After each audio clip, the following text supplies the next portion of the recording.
about the activity, to do a little activity with us. So Dr. Bell has been mixing and mingling this morning. She's a clinical psychologist and she's been working with individuals in organizations for over 25 years. She's an expert in areas of mindfulness, mental resilience, and stress management. And she is a renowned author in books in her area. Welcome, Dr. Bell.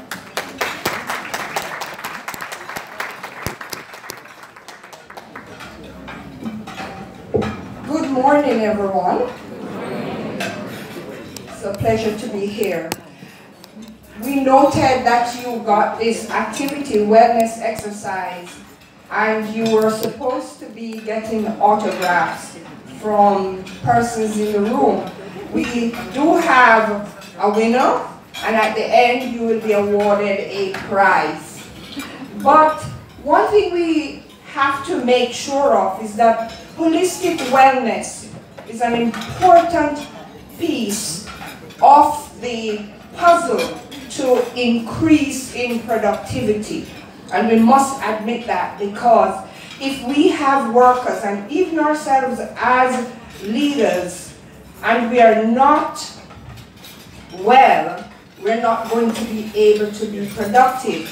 If you noted, you had to go around the room and ask individuals in 1, 2, 3, 4, 5, 6, 7, 8, 9 dimensions of wellness. And most times what we tend to do is to look at the physical and the mental piece, not recognizing that also social wellness, financial wellness, environmental wellness, intellectual wellness, occupational wellness, and spiritual wellness are also part of the holistic piece of being said to be a well person. And so what is involved, for example, in social wellness? I remember growing up, parents used to tell you, don't keep company. And what they should have said is that select your friends wisely. Because our social engagement, we are gregarious people. And we need friends as part of our social wellness. Isolation can lead to anxiety, fear, and depression. And so therefore, we should have a circle of people who we can rely on in times of needs. We need someone. Human beings are people who need touch, whether you believe it or not. So we need that physical engagement, that physical touch in order to make us socially well. We need family and friends. And so, again, this is something, as part of even increasing our wellness and productivity, we need that circle of friendship to help in our overall wellness. And financial wellness, some parents long ago used to have the notion that their children are going to be their retirement package. We have to ditch that now and recognize that financial wellness is very important, because that too can lead to both physical and mental unhealthiness. And that is because we become tied up and very worried about our financial status. So it's good that we are on track and should ensure that we are fit when it comes to our financial planning. This one, environmental wellness, is one that I think we don't focus on a lot. And what is that really when we talk about our environmental wellness? It can be looked at from two perspectives. And one would be our interaction with nature. Simple. Our God-given nature. That's part of helping us to increase our wellness. How many of us stop and actually smell the roses, look in terms of the environment? And then the other piece of environment wellness could have to do with our surroundings and our own space. How do we keep that space? Because I know for sure that when I have a cluttered environment my brain is also cluttered. I don't know about anybody else. My house, my car, once they're cluttered, I feel like I can't think straight. My mental faculty becomes impaired. And so that's part of our wellness. How do we ensure that our workspace, home space, and other spaces play out? Because that too can affect both our physical and our mental wellness. Our intellectual wellness, do we practice making sure that we are actually achieving and moving ahead? Because that's important. Studies have actually shown that if we do not keep up in terms of our intellectual functioning, it could result in us experiencing Alzheimer's disease.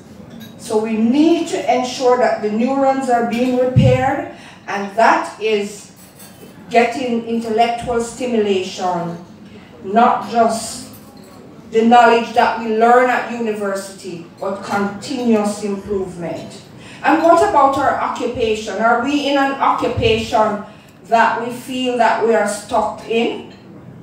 If we're feeling that, there are a number of things that we can do to retool ourselves, and that would be to ensure that we are either moving up vertical or horizontal movement so that we stay in a zone of practicing what the Japanese call Kaizen, which is continuous occupational improvement, and that in itself will help to increase our overall wellness. And last on the list, but not least, is our spiritual well-being, and we cannot overlook that, because all of us should, at some point in time, look to a higher power where we recognize that there is something greater than ourselves, and that we should recognize that. But how do we engage ourselves in spirituality? That can be done by, according to positive psychology, develop a spirit of gratitude every single day, rather than focus on the things that are not going well, the things that we do not have. We want to focus on the things that we have, and find time to be grateful for even the very small things. Because sometimes we ask, what are you grateful for? And we will say for life. But yes, we are grateful for life, that's very important. But there are, even this morning, is there anything that you think you could be grateful for in this moment? That's not a rhetorical question.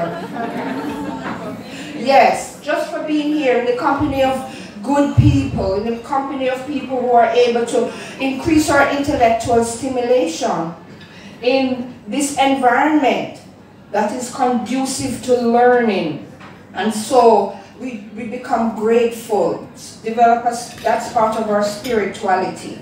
And then too, we want to make sure that we don't experience what is called cognitive dissonance. And dissonance is really when we inside of ourselves, we're different from the outside. So for our spiritual self to be realized, we want to be authentic in the sense that our public and our private self are not in conflict.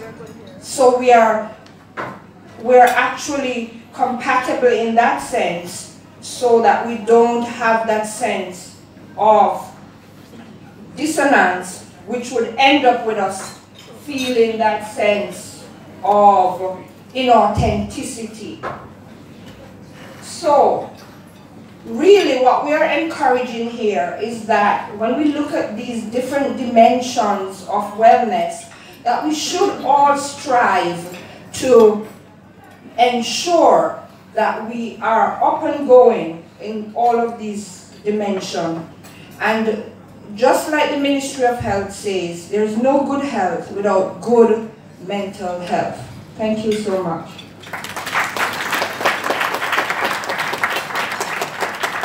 Thank you very much, Dr. Bell.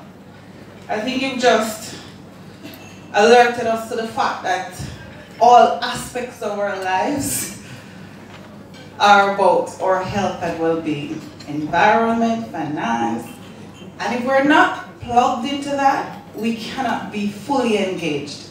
So thank you very, very much for that presentation. At this point, I am asking our panelists, our speakers,